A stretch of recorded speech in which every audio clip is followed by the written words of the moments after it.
Who was in the Range Rover with Patrick Tate, Tony Tucker and Craig Rolfe moments before they were murdered?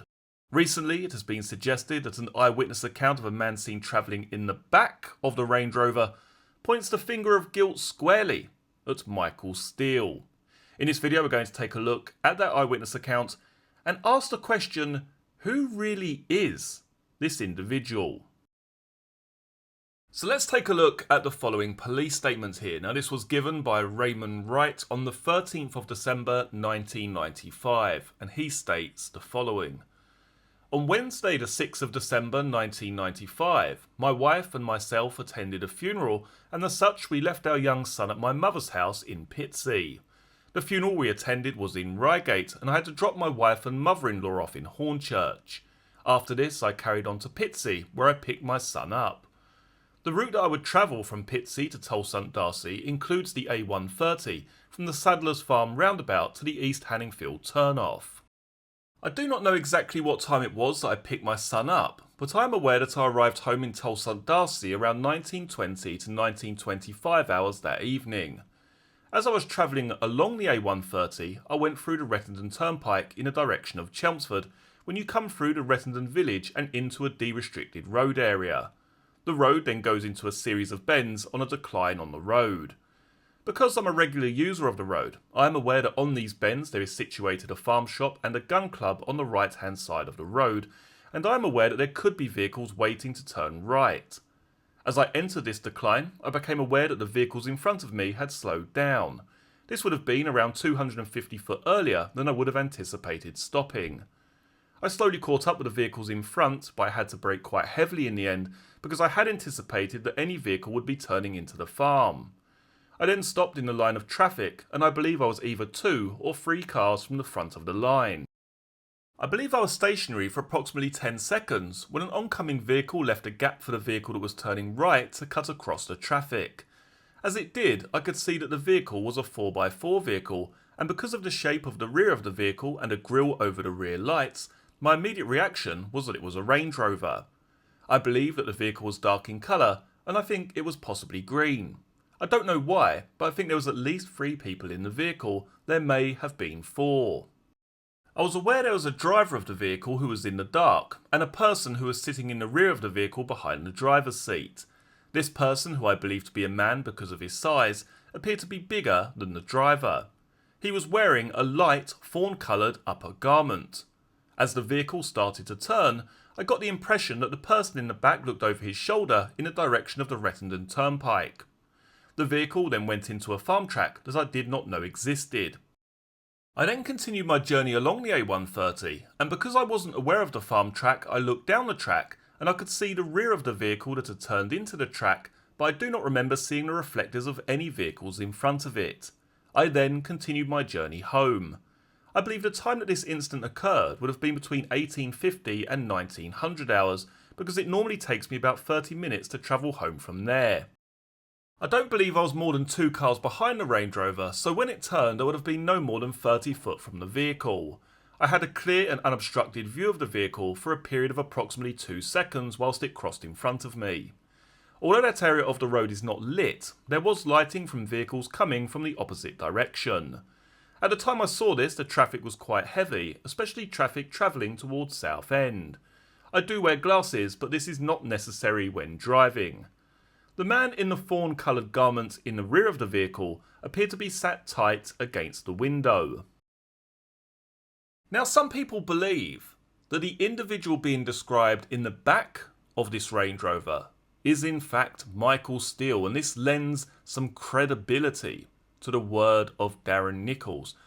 I've even been accused, along with other channels, of actually hiding this particular statement. I mean, this is a statement I covered about 3 years ago, so I don't really understand why that's coming out of the woodwork all of a sudden.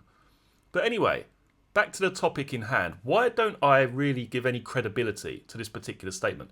Not so much the statement, but really the word of Darren Nichols, and the fact that this is Michael Steele travelling down in the Range Rover before he kills Tucker, Tate and Rolfe. Well, firstly, number 1, the Range Rover is not green. Raymond Wright describes a dark coloured vehicle that is possibly green. Now, we know that eyewitness accounts are, they're not exactly the most credible things on earth, particularly when you see a vehicle for 2 seconds. Details may change, colours of vehicles may change. But let's look at what Raymond Wright here has focused on. The grille over the rear lights. Well, there's no grille over the rear lights of the Range Rover driven by Craig Rolfe. And most importantly, this individual sitting in the back. Now, what did Darren Nichols say that Michael Steele and Jack Holmes were wearing on the night that they killed Tucker, Tate and Rolfe? Well, he said they were wearing overalls. Now, I've never seen a fawn light-coloured upper garment ever described as overalls. Do we believe that we are looking at Michael Steele here sitting in the back of the Range Rover?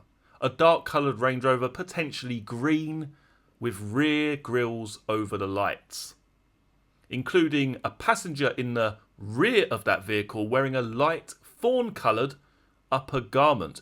Would you say that that resembles overalls or a boiler suit? To me, absolutely not. It's quite interesting, as I say, that I covered this statement many, many years ago.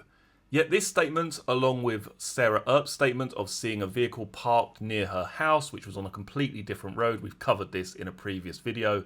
Do feel free to check that out on the channel. But this statement, along with Sarah Earp's statement of seeing a potential getaway vehicle on the night of the murders, is now being put forward as some sort of yardstick as to the guilt of Michael Steele and Jack Holmes, that it points to their guilt. Yet when we take a look at the trial point document from the defence, there's quite an interesting paragraph here. Take a listen to the following.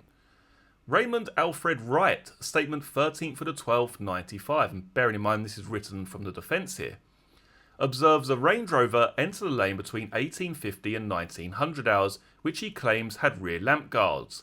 The deceased vehicle, of course, does not. What is significant is that 3 men of large stature occupy the vehicle. The one sitting in the rear offside seat is wearing a fawn light-coloured top, not overalls.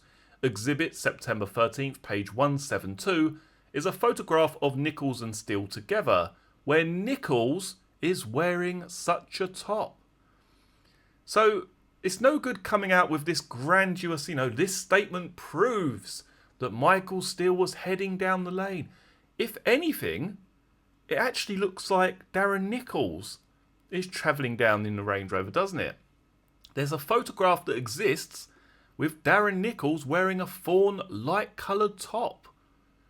Now again, why would Darren Nichols lie about what Steele and Holmes were wearing? He's got no reason to lie about such a detail. And how could he have got that so wrong? I mean, are some people really going to say, well, clearly here, he had a light fawn-coloured upper garment on top of his overalls. And then he took it off before he killed them. And then he put it back on to walk to the car. Then he took it off again to get in the car. So Nichols didn't see this, obviously. And then he's put it in the boot or a bag. Is that what people are really going to say? Because what you can't argue with here is that a fawn light-coloured top does not resemble a boiler suit, does not resemble overall.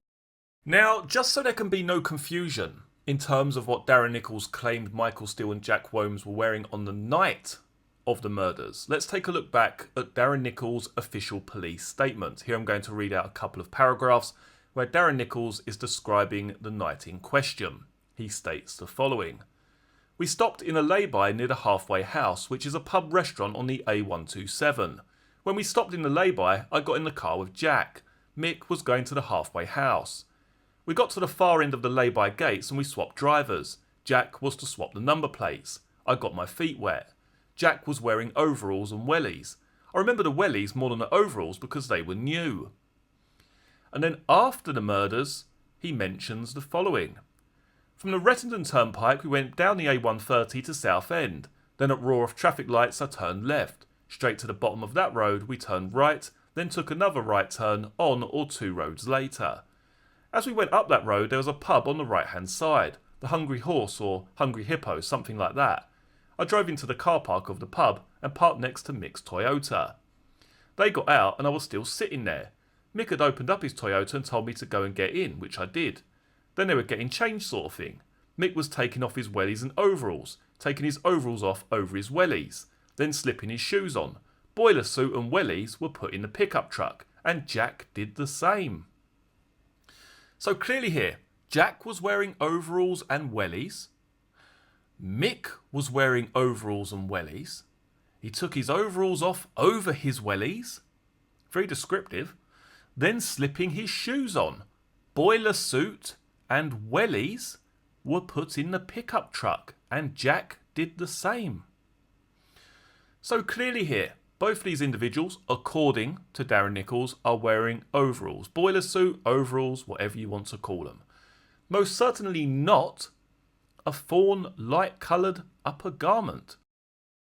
And even in Darren Nichols' tape-recorded interview, continuation page number 23, Darren Nichols states the following, and again this is referring to Michael Steele here.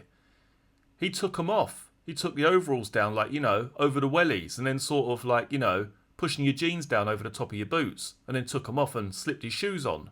And then I don't know what happened with the overalls.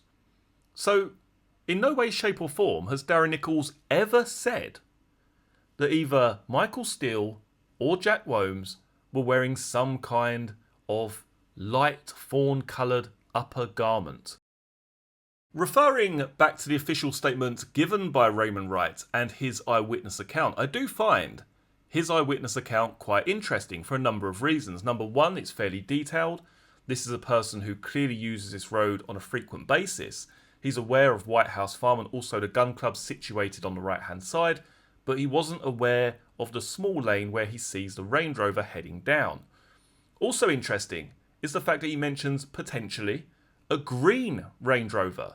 He talks about light guards being over the rear lights of this vehicle. Now we know that that's not the vehicle driven by the deceased because that didn't have light guards. And also we have this photograph, which is supposedly materialised, showing Darren Nichols wearing a light fawn-coloured top. So the impression that I get from Raymond Wright's statements is that we're looking at here potentially a second vehicle involved, or that Darren Nichols himself may actually be in that Range Rover. In no way, shape or form does it actually point the finger towards Michael Steele. It doesn't add any credibility to Darren Nichols' version of events, particularly where the clothing is concerned of Michael Steele and Jack Womes on the night of the murders. But for someone who has such information, such as timings of where people are at certain times, this, that and the other, and for this photo to later materialise of Darren Nichols wearing such a piece of clothing, is it possible that Darren Nichols was guiding someone down the lane that evening? Were Michael Steele and Jack Womes waiting down the lane? We just don't know.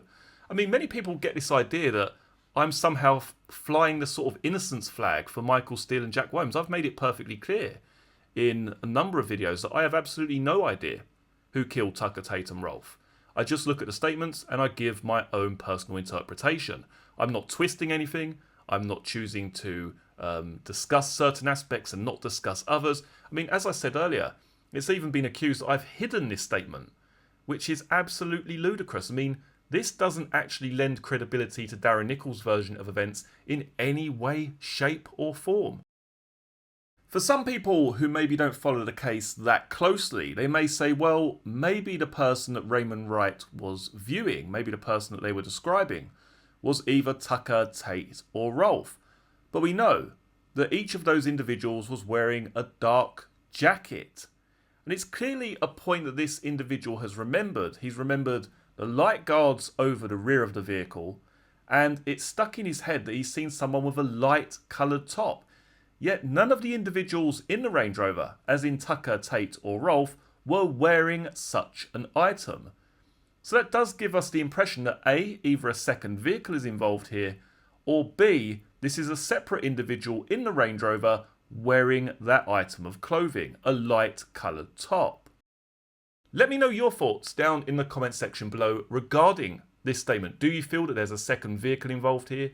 Do you believe Darren Nichols was in that Range Rover? Let me know your thoughts down in the comment section below.